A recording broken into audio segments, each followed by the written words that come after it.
Couldn't be better. It's so good to have you here, Ray. Thanks for coming. From totally ominous to just a little ominous. Yeah. It's quite a storm. We had about 4 inches of snow, and which is unusual. We've had, dustings 2 inches before. I think this is the most snow we've had up here since we've lived here. And it was spectacular, so beautiful, until the clouds kind of cleared away a bit and we began to see all the damage to the trees. And so, our trees, our live oaks and so forth, and just aren't used to that weight on them. And so the damage to the trees was extensive. And I'm a tree girl, love trees, and so a bit heartbreaking. And, fire, trees, water, drought, well, good heavens, time out, just can we have a time out for a bit? It certainly has, yeah. It's a fabulous legacy, and one that I always laugh and say, Ray, that I was just born in the right place at the right time, because I had nothing obviously to do with building that legacy, but I certainly have all the option to work with it and carry it forward with great pride, and share it with our children and grandchildren. It's not casual to me in any way. That's my place, that's my home, and I'm so grateful to Francis and Ellie for what they've done to bring everything back together, and to do it with such determination and gusto and enthusiasm. No, it's not casual, believe me. When I look up at Mount St. John as I'm driving down the road, it moves my heart every time. And I'm happy to say, Ray, that it's not in a oh, poor me way. It's just in a way of it's part of who I am.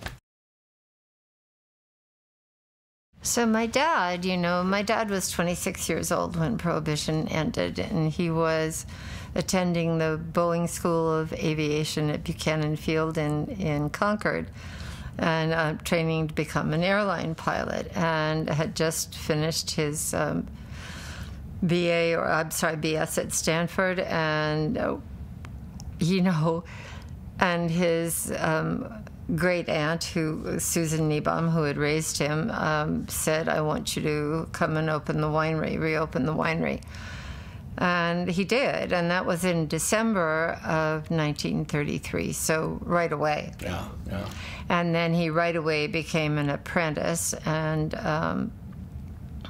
Carl Bunshu was the winemaker when the winery was first reopened, and there's these fabulous photographs. Carl had one of those faces, with a nose the size of his face and just this fabulous features. And he made some really beautiful wines. I have had occasion to taste some of those wines, and they are still beautiful today.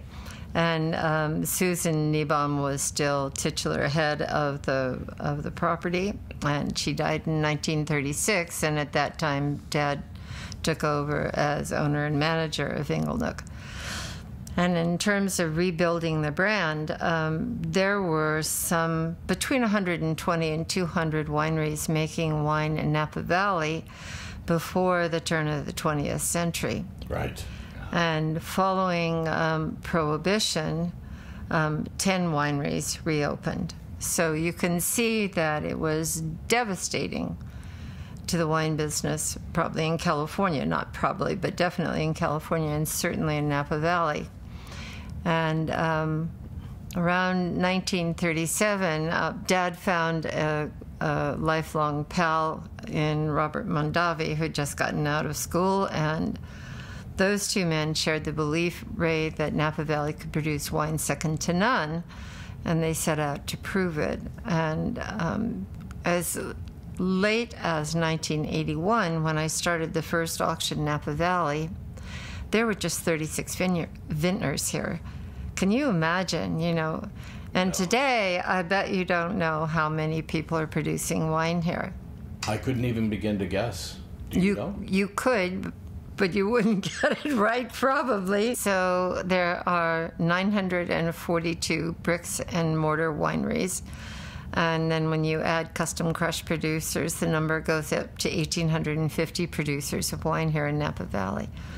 And it's just stunning to me that that's the case, and it just keeps growing. This business is so hypnotic, So the answer is, it's a bit unusual, perhaps, succession plan. Our oldest daughter, Erin, who is extremely attractive and so smart, started a company called Honeydew years ago, which is a luxury property management company, and 2 or 3 years ago went into the real estate business, and is just absolutely knocking it out of the park. And and her company, other company, still exists. And she has 2 great kids, both of whom are in college. There's just no time, really. Having said that, she is a fantastic ambassador. And Erin and Shannon and I, when we go out to do an event together, I cannot tell you how much fun it is. It's the best. Shannon got involved in the business a little bit in an unusual way. I asked her if she would start doing our social media work for us, because she has this marvelous way with words. And so she did. And Shannon, among other, besides the fact that she's a film producer, is a woman that has a thirst for knowledge, and she's a great researcher. And so in doing these entries for Instagram and Facebook and so forth, she started asking a lot of questions about what things meant and what our position was and so forth and on. And what happened was, what started out fairly innocently has morphed into a very important position in leading our marketing company. And she's spectacular. She's very creative and fresh, and just a real asset.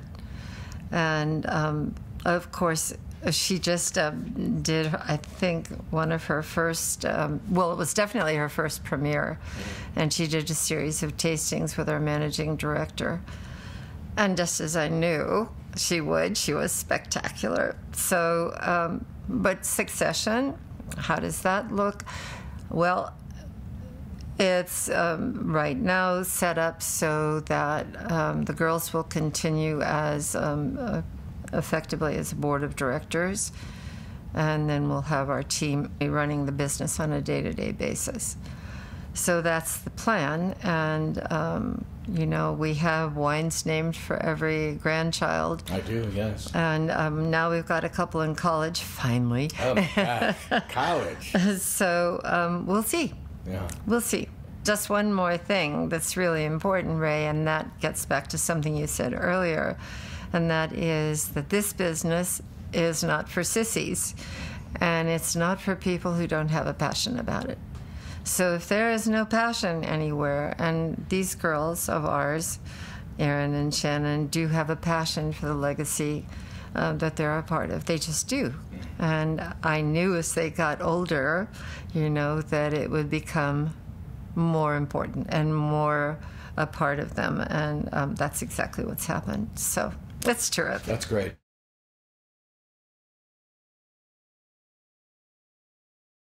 www.lailvineyards.com. Come and see it. Highly recommended. Robin, thank you very, very much for your time. Ray, I so love sitting with you. Thank you for the honor of asking me again.